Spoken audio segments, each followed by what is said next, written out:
What's going on, everybody? Welcome back to a brand new video. Goldenhashira here, and today we are going to be reacting to the seventh chapter of the Hunter's Guild Red Hood. So if you all do enjoy this video, please don't forget to hit that like button and also subscribe, and don't forget to hit the notification bell so you'll be notified whenever I drop a new video. So without any further ado, let's begin with chapter 7. So literally, like, right where we left off, Velu and the gang basically arrived at the camp fortress, which was known as the Ironworks.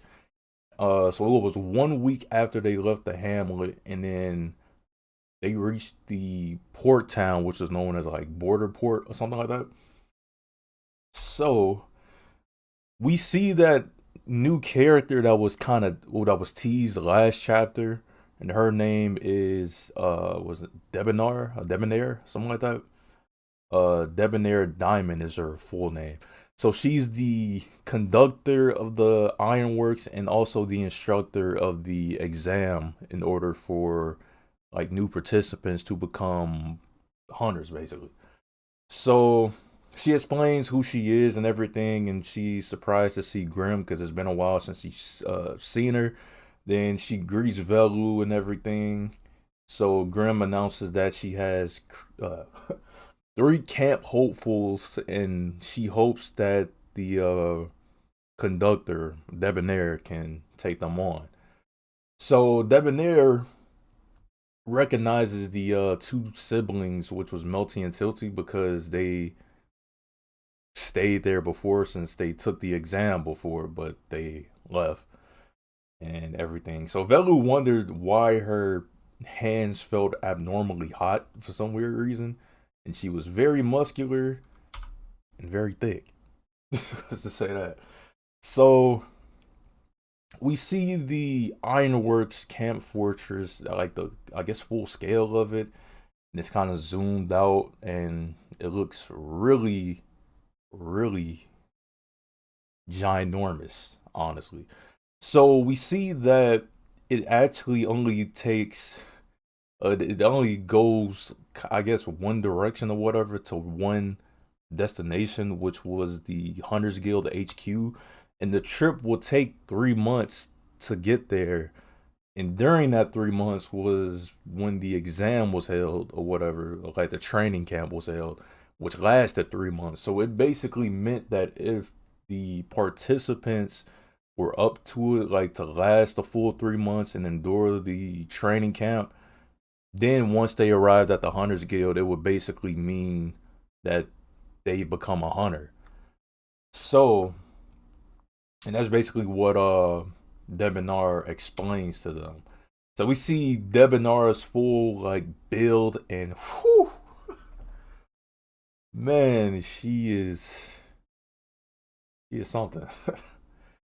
So we see that all of the like employees or workers or whatever just check off everything on the list to make sure everything is clear and ready to go for departure.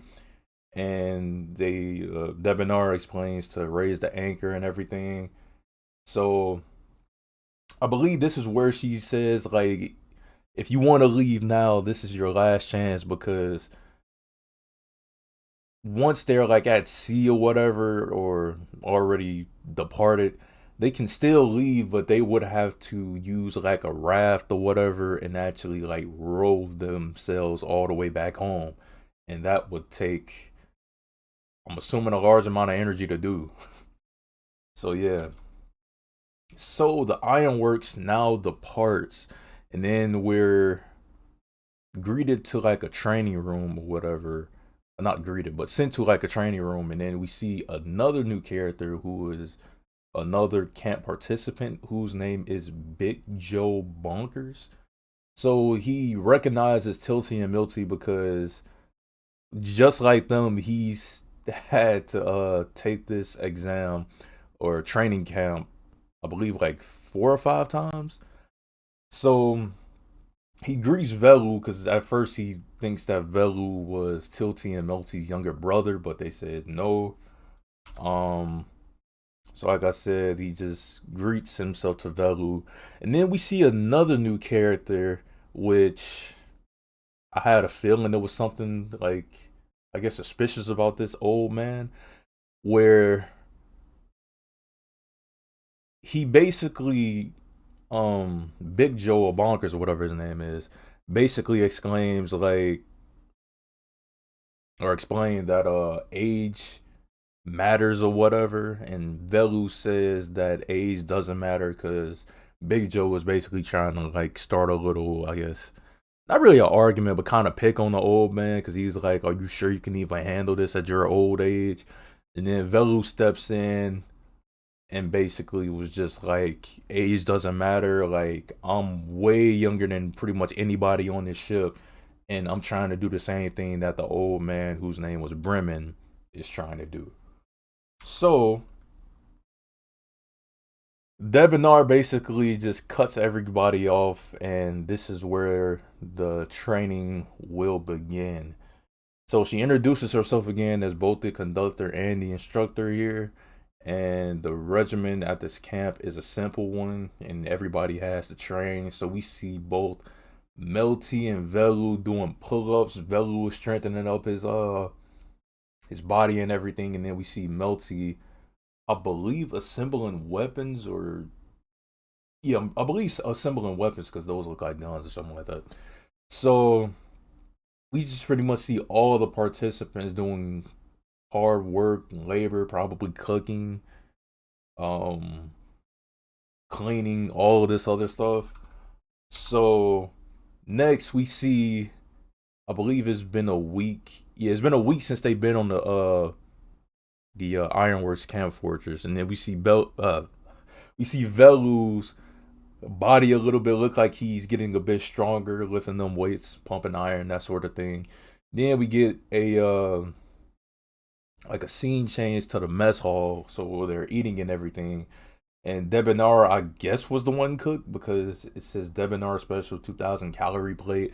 And this just looks like a bunch of stuff people probably wouldn't normally eat. I mean, yeah, you see a fish, but it looks like it's a dead bird and stuff like that. Because you can see Velu's face, and he's like, I really don't want to eat this. So I guess he did eat a little bit of it, and he threw it up.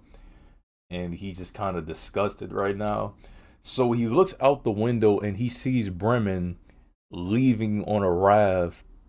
And from what they assume that he's just going home, he just gave up. So Velu was feeling a little sad for a second, but after that, he was pretty much determined, and he literally just went back to the mess hall and continued to eat what was being served, even though it looked pretty disgusting. So, like I said, he's just determined that he wants to become a hunter, and something that not really caught me off guard because I kind of expected this once I seen the old man because he looked like the mayor.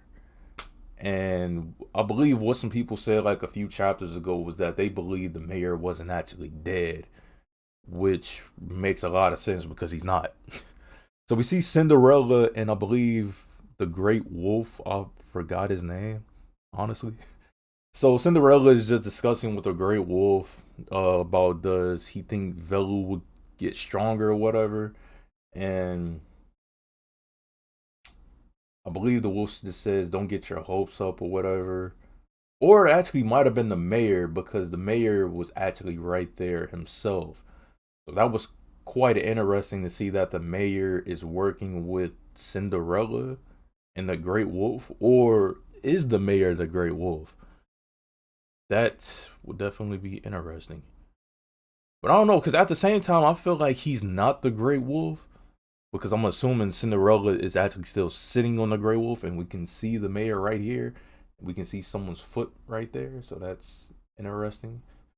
So I would say, regardless, the mayor definitely has some explaining to do since he's one, still alive, and two, working with Cinderella and the Great Wolf. So I definitely cannot wait until next week for the 8th chapter to drop to see like if they continue straight from here or do we have to wait like a few more chapters to see what happens. So that's pretty much it for this video. I hope you all have enjoyed it, and please don't forget to hit that like button and also subscribe and join my Discord. The link for that will be in the description below if you want to have a discussion about this anything anime, manga related, or just life in general, I will enjoy to respond back to each and every comment and response actually. So yeah, that's all for this video. Golden Hashira out. Peace out everybody and stay safe. See you all next time.